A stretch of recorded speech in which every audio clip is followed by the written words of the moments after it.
meditate to the Divine Spirit. Let us meditate on the Divine Spirit and pray to Him for the welfare of the whole humanity. Hari Om Tat Sat. Om Stapakaya Dharmasya Sarvadharma Swarupine Avatar Varishtaya Ramakrishna Te Namah. Asato ma sadgamaya tamaso ma jyotirgamaya mrityor ma mritangamaya. Om Shanti Shanti Shanti. Let us bow down to Sri Ramakrishna, the embodiment of all religions, the Supreme God Incarnate. Let us pray to Him to lead us from unreal to the real, to lead us from the darkness of ignorance to the light of knowledge, to lead us from death to immortality. We have been studying Gospel of Sri Ramakrishna. Sri Ramakrishna has given most valuable practical instructions for leading spiritual life. One is ordinary life, where you find people living engaged in worldly activities, always busy. That kind of life is based on aparavidya. That means lower knowledge. There are two types of knowledge. One is the lower knowledge, the other one higher knowledge. One is aparavidya, the other one is paravidya. They are quite distinct. There is no confusion about the secular knowledge and spiritual knowledge. They are quite distinct, quite clear. It depends upon what you really want. So you have to determine yourself what type of life you want to live upon. So you have to take decision, then take all necessary steps to move onward in your spiritual journey. Sri Ramakrishna is there to give guidance. Every step Sri Ramakrishna tells us how to move upon. It's a well-disciplined, systematic life. Once, Shambhu Malik, one of the devotees of Sri Ramakrishna, one day he said to him, "Well, please bless me, sir, that I may spend all my money for good purposes, building hospitals, dispensaries, making roads, digging wells, and so on." No doubt these activities are good, but Sri Ramakrishna wanted to correct him, wanted to make him understand clearly how he should proceed on this subject. He said, well, it's wonderful. You are having desire to engage yourself in philanthropic activities. It will be good if you can do these things in a spirit of detachment. Detachment. It's a very significant word. Detachment follows self-effacement. Self-effacement follows love of God. Love of God leads to realization. Whatever you may do, Sri Ramakrishna said to him, you must always remember the aim of life is the attainment of God. Be sure of the goal and not the building of hospitals and dispensaries. Suppose God appeared before you and said to you, accept a boon from me. Would you then ask him, oh God, build me some hospitals and dispensaries? Or would you not rather pray to him, oh God, may I have pure love at your lotus feet. May I have your uninterrupted vision. After realizing God, one feels that God alone is the doer and we are but his instruments.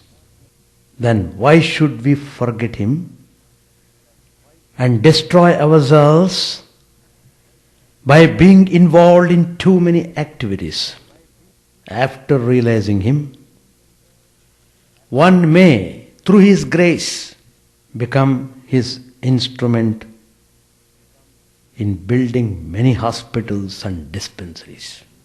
So, mark these statements.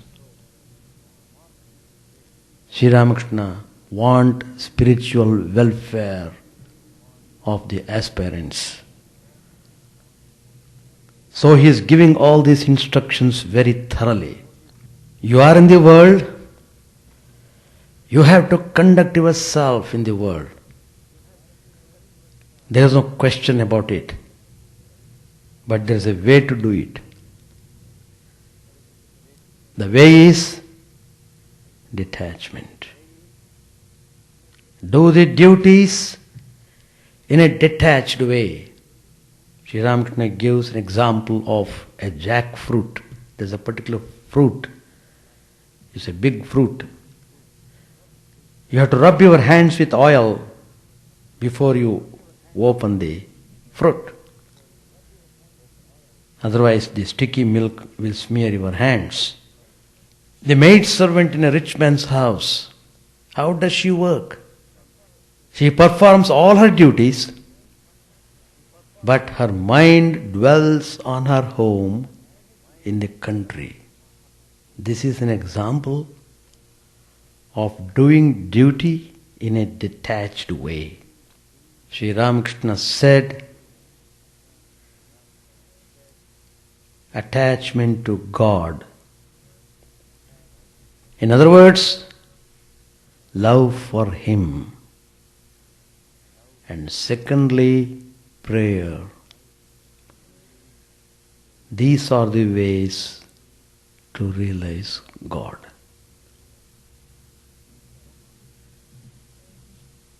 There is no complication here. Everything is simple, clear.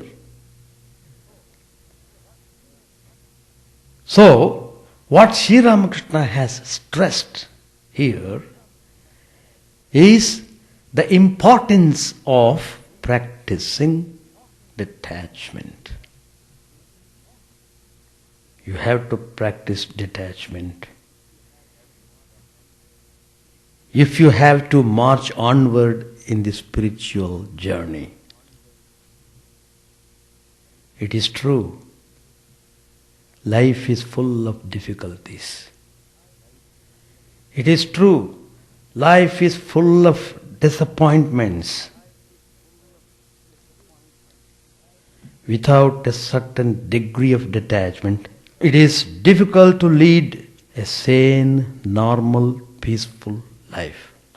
Even to enjoy art, even to enjoy sports or some entertainments, we need what is called aesthetic detachment. When a man goes to a theater or a stadium and buys a ticket, what he actually pays for is 1 or 2 hours detachment. He spends 1 or 2 hours there. Why he is relaxed? Because he is completely detached during that period. Though detachment is an important psychological factor in normal social life, it is difficult to practice. The problem of detachment can be understood only at the deeper levels of personality. For the roots of attachment lie deep within us. It's only spiritual life that studies man in depth. And it is as a spiritual discipline that we are dealing with detachment here. In this sense, detachment is known as vairagya, dispassion. Your intellect should be sharp enough to discriminate what is right and what is wrong. Discrimination and detachment are very important preparatory disciplines. Both must go together. Detachment completes the process of discrimination. Discrimination without detachment is lame. It doesn't lead the soul forward. Detachment without discrimination is blind. It leads the soul astray. When coordinated, these two disciplines cut the soul's bonds and turn it away from the futile struggles of the ego for existence in the mundane world. Discrimination gives us understanding and direction, but these are of little use unless they move the will and make us act in the right way. A well-known verse in the Mahabharata brings out clearly the difference between the two disciplines. You know, there is a famous character, Duryodhana, the villain of the Mahabharata. He said, first I quote Sanskrit, then I will translate into English. Janami dharmam nacha me pravrittihi, janami adharmam nacha me nivrittihi. It's the most important verse. What he says is, I know what virtue is, but I am unable to practice it. I know what vice is, but I am unable to desist from it. This is a statement made by Duryodhana. This statement can as well as be taken as a poignant expression of the dilemma of modern man. His knowledge and discrimination far exceed his power of detachment. The result is an intensification of his sorrow and suffering. If we don't practice detachment, you have to be always accompanied by sufferings.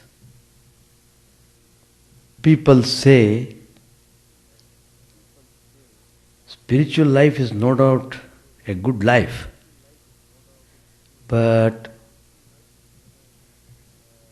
they want to find some excuse. There is no freedom in it. What do they mean by freedom? Freedom to go to a movie? Freedom to read novels? To enjoy the pleasures of life? In other words, freedom for the senses, freedom for attachment. They have attachment to certain objects or experiences. It is freedom for this attachment that is generally known as freedom. But real freedom is not in attachment, but in detachment. If you are aspiring for liberation, you have to practice detachment. It's only when we try to detach ourselves from certain habits and experiences that we realize how little free we are. There is a story. A man saw something like a blanket floating in the river, and he swam to it. Then he began to shout for help. The people who were standing on the shore told him to leave it and swim back. Simple. The man shouted back, "I have left it, but it does not leave me." What he had mistaken for a blanket was not a blanket, but it was a bear. It's easy to get attached to persons and objects, but difficult to detach ourselves from them. We generally think that we have the freedom to act as we like. But modern psychology has shown that a good deal of our actions are unconsciously motivated. What we take to be a free action may be found to have a hidden desire behind it. Almost all our actions are prompted by various kinds of desires.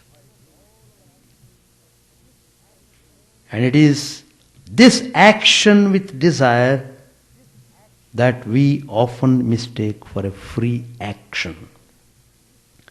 Nor are we free to think as we like.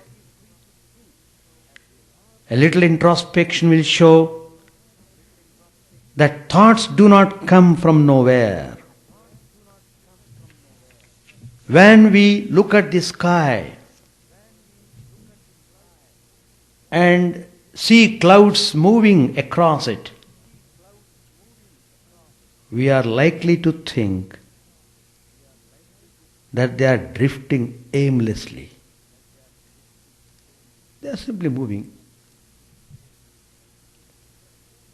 Actually, however, their movements are governed by meteorological laws. In the same way, every thought that arises in our mind has a cause behind it. Thoughts are produced by samskaras, latent impressions of past experiences.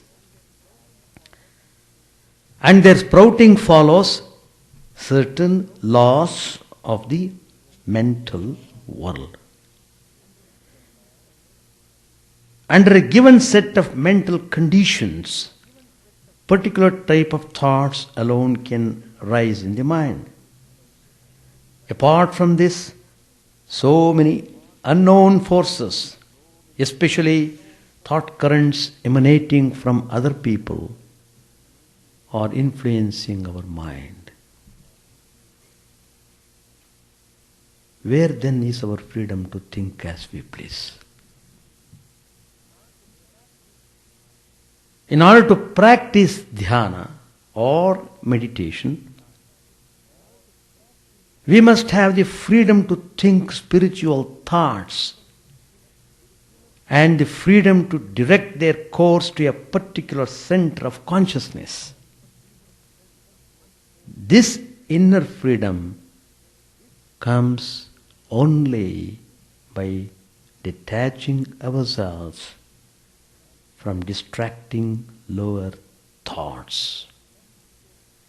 It is only by attempting this that we understand how much we are controlled by past samskaras.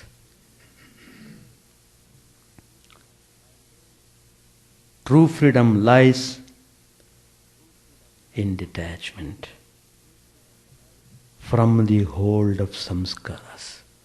The samskaras are ruling you. They are controlling you. They are directing your activities, everything. The samskaras make you mad.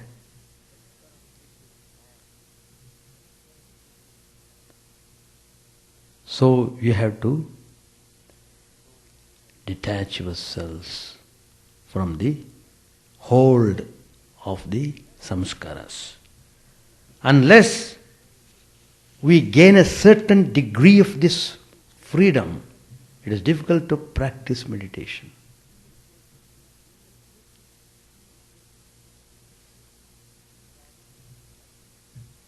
Detachment is thus an unavoidable preparatory discipline in meditative life. Sri Ramakrishna sang a song, "Dwell, O mind, within yourself. Enter no other's home. If you but seek there, you will find all you are seeking, searching for. Cherish my gracious Divine Mother tenderly within, O mind. May you and I alone behold her, letting no one else intrude." It is possible to cherish Divine Mother tenderly within through the practice of detachment.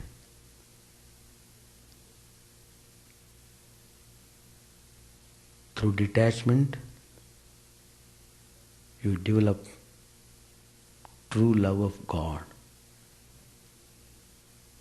It's only when you love God truly you enjoy peace and bliss. Page 518.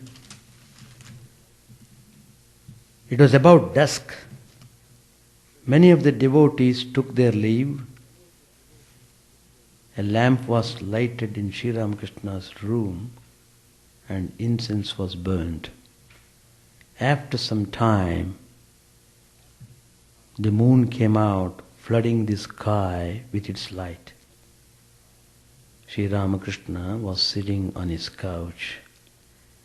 He was in a spiritual mood, absorbed in contemplation of the Divine Mother. Now and then he chanted her hallowed name. Adhar, a devotee, was sitting on the floor. M and Niranjan too were there. Sri Ramakrishna began to talk to Adhar. Master said, "What? You have come just now? We have had so much kirtan and dancing." Shyamdas began the kirtan. He is Ram's music teacher, but I didn't enjoy his singing very much. I didn't feel like dancing. Later, I heard about his character. I was told that he had as many mistresses as there are hairs on a man's head. Didn't you get the job?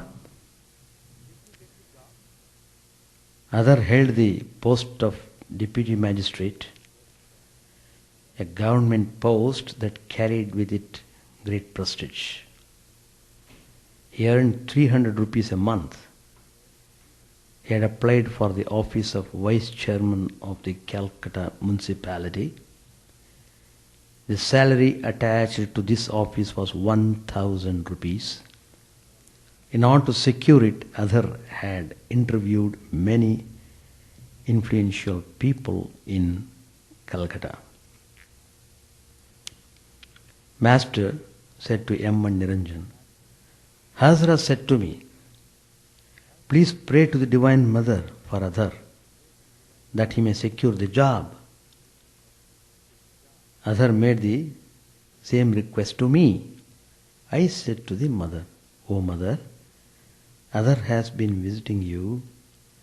May he get the job if it pleases you." But at the same time I said to her, "How small-minded he is. He is praying to you for things like that and not for knowledge and devotion." To Adhar, Sri Ramakrishna said, "Why did you dance attendance on all those small-minded people? You have seen so much. You have heard so much. After reading the entire Ramayana, to ask whose wife Sita is?" Adhar said, "A man cannot but do these things if he wants to lead a householder's life. You have not forbidden us to, have you?" Master said, "Nivritti alone is good and not pravritti." Nivritti and pravritti mean, respectively, inwardness of the mind and its inclination to outer enjoyment. Once when I was in a God-intoxicated state, I was asked to go to the manager of the Kali temple to sign the receipt for my salary. They all do it here. But I said to the manager, "I can't do that. I am not asking for my salary. You may give it to someone else if you want. I am the servant of God alone. Whom else shall I serve?" Malik noticed the late hours of my meals and arranged for a cook. He gave me 1 rupee for a month's expenses. That embarrassed me. I had to run to him whenever he sent for me. It would have been quite a different thing if I had gone to him on my own account. In leading the worldly life, one has to humor mean-minded people and do many such things. After the attainment of my exalted state, I noticed how things were around me and said to the Divine Mother, "O Mother, please change the direction of my mind right now so that I may not have to flatter rich people. To other, Sri Ramakrishna said, be satisfied with the job you have.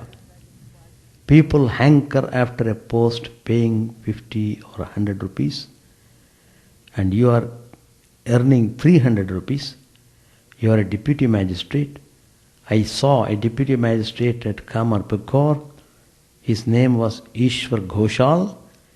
He had a turban on his head. Men's very bones trembled before him.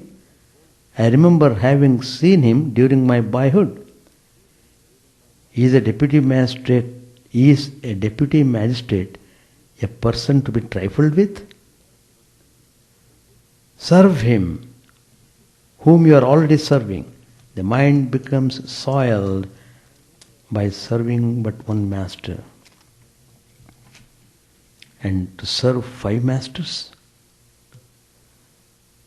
Once a woman became attached to a Muslim and invited him to her room.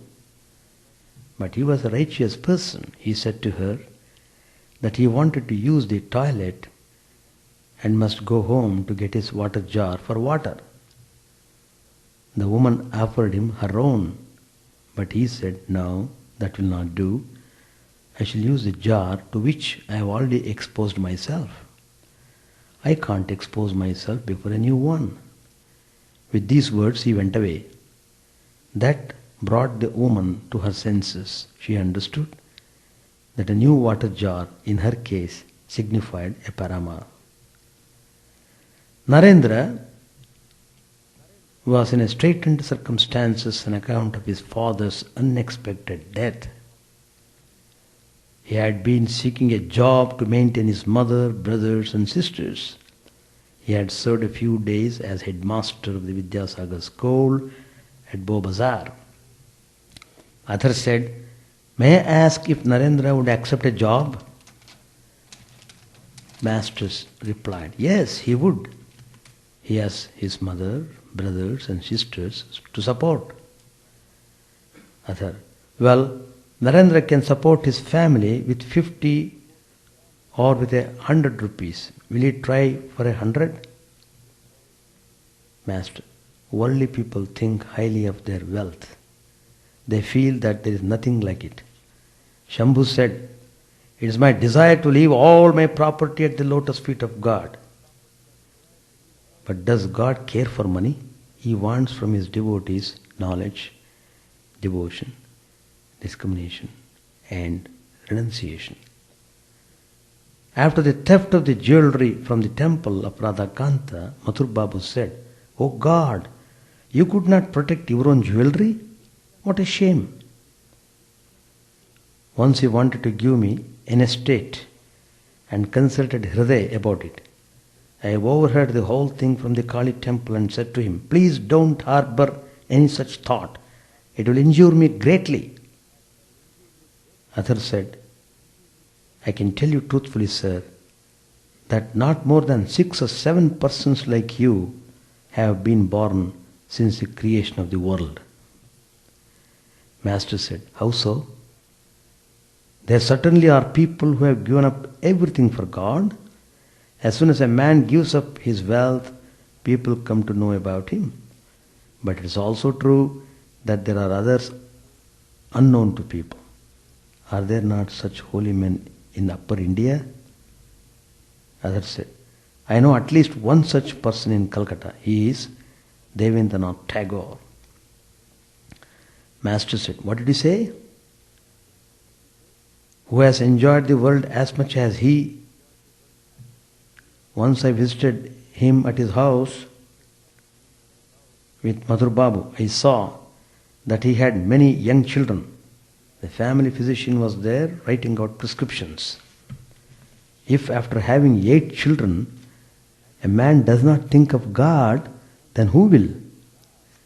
If after enjoying so much wealth, Devendranath had not thought of God, then people would have cried shame upon him. Niranjan said, but he paid off all his father's debts. Master said, keep quiet. Don't torment me anymore. Do you call anyone a man who doesn't pay off his father's debts if he is able to? But I admit that Devendranath is infinitely greater than other worldly men who are sunk in their worldliness. They can learn much from him. We shall stop here. Yes, now we can ask questions. Any questions? Discrimination is the faculty to distinguish what is right and what is wrong. That's called discrimination.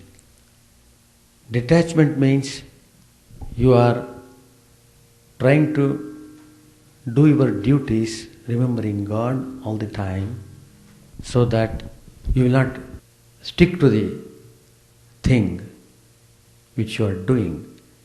You will not be bound by the thing. If the attachment binds the person, whereas detachment releases him from binding. Attachment brings you suffering, sorrow, misery, everything. Detachment doesn't bring all these things at all. In fact, detachment is the value that you should cherish, which should take you closer to God. That's the point. Anybody else? Do you have any questions? Why people suffer in the world so much? In one word, it's because of attachment. Being detached, you can manifest true love because you love the thing without expecting anything in return. You are practicing the value of love for love's sake.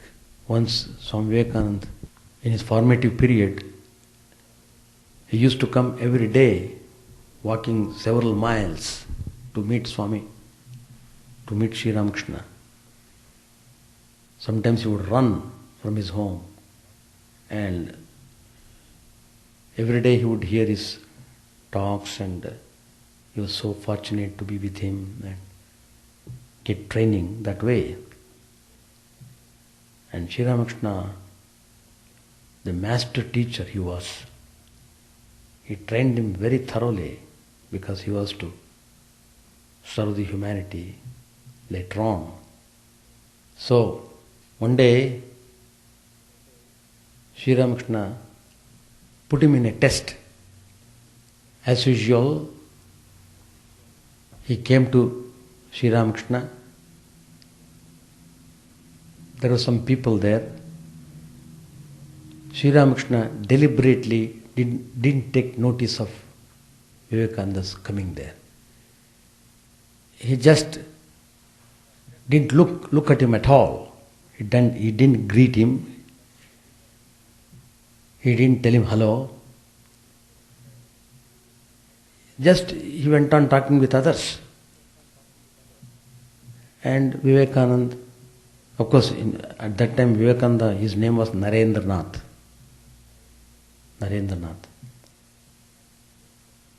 After staying for some hours, he used to stay for 2-3 hours. So after staying for 2-3 hours, he went back. Next day he came. Next day also Sri Ramakrishna never greeted him, never spoke a word, never looked at him. Like this many days passed. Narendranath did not stop coming. On the other hand, he was very regular. He would not miss even a day. Sri Ramakrishna was overwhelmed. He asked him, "How is it? I am watching you all these days. I didn't even look at you. I didn't greet you. I didn't say hello to you. In spite of that, you came." If anybody in that position, they would have stopped long back. They would never turn in the direction of Dakshineshwar temple. But you have been coming so regularly, so devotedly. How is it? Narendra said, Master, I am coming because I love you. That's enough. He is coming there for desiring nothing. That attitude. That is the attitude of detachment. You love God. And you will see how God's power works through you. And Sri Ramakrishna later on told this incident to many devotees. See?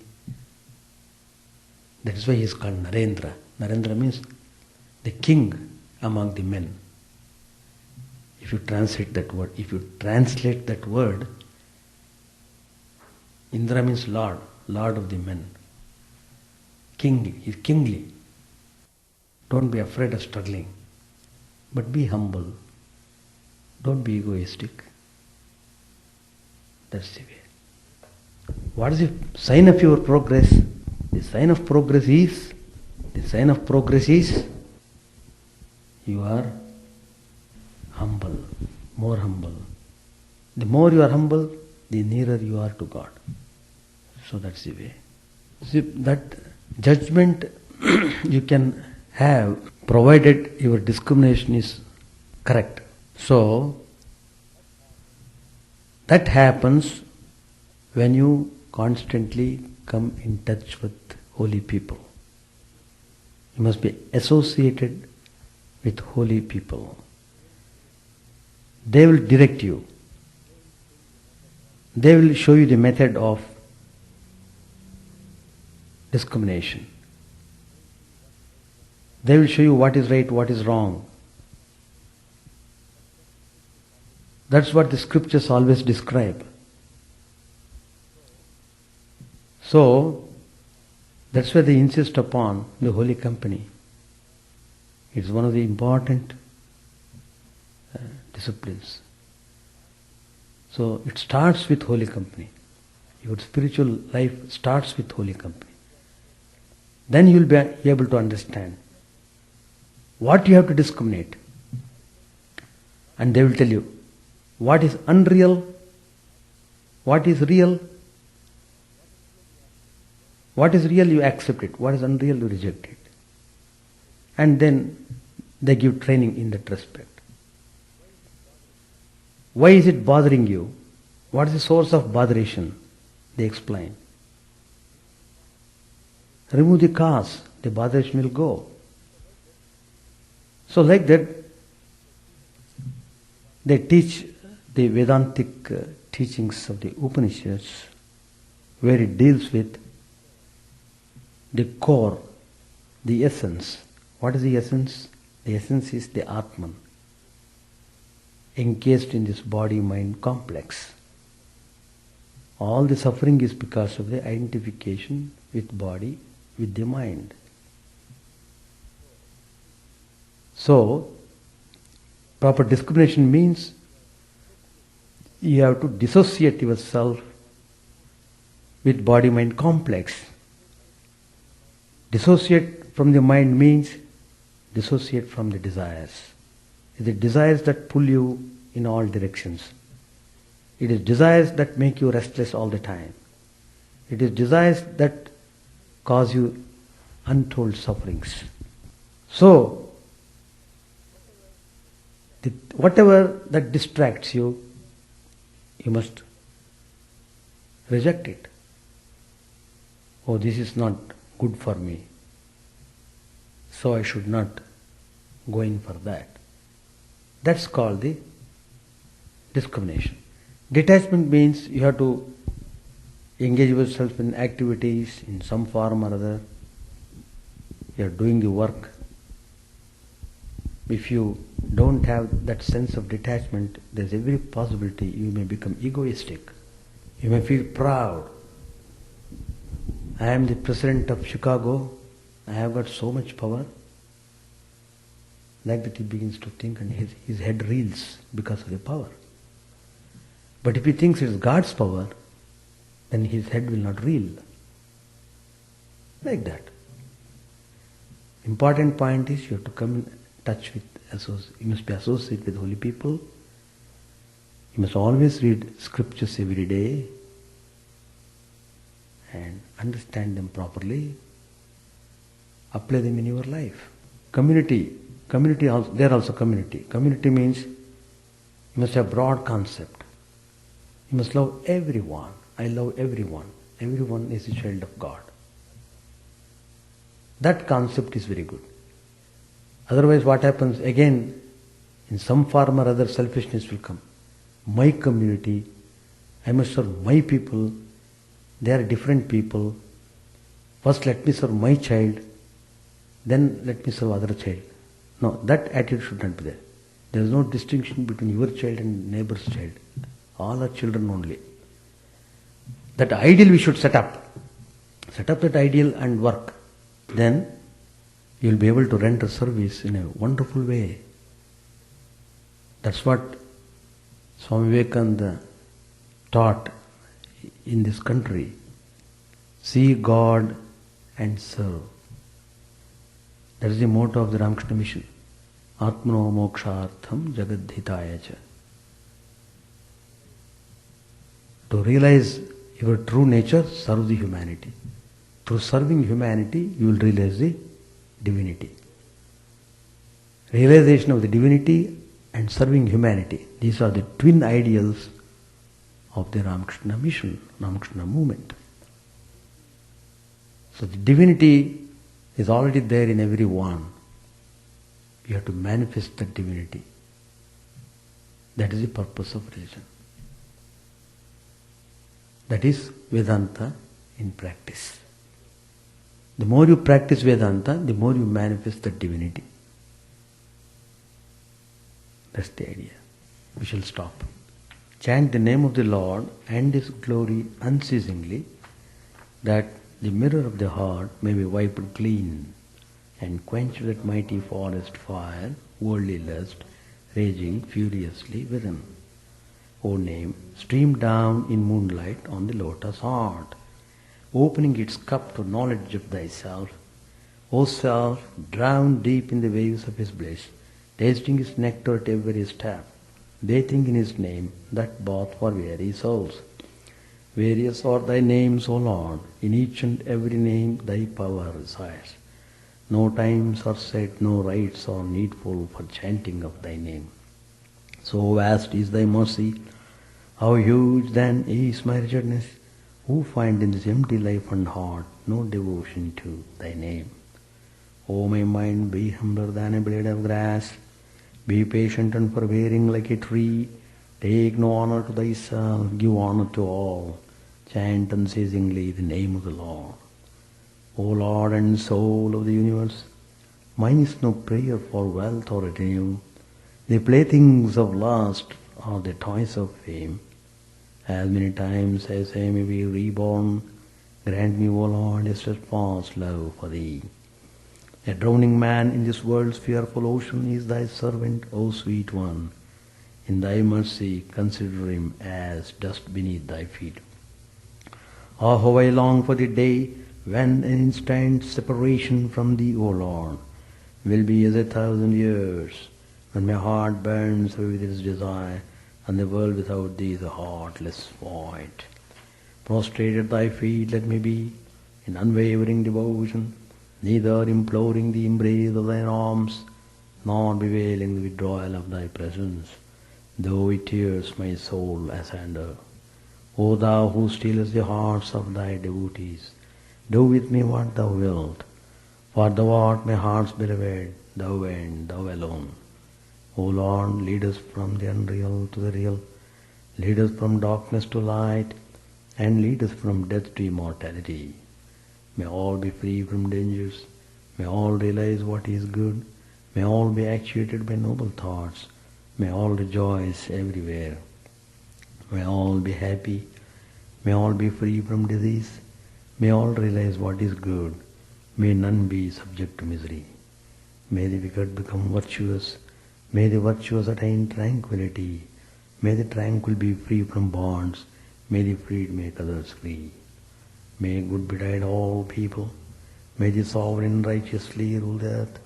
May all beings ever attain what is good. May the worlds be prosperous and happy. May the clouds pour rain in time. May the earth be blessed with crops. May all countries be freed from calamity. May holy men live without fear. May the Lord, the destroyer of sins, the presiding deity of all sacred works, be satisfied. For he being pleased, the whole universe becomes pleased. He being satisfied, the whole universe feels satisfied.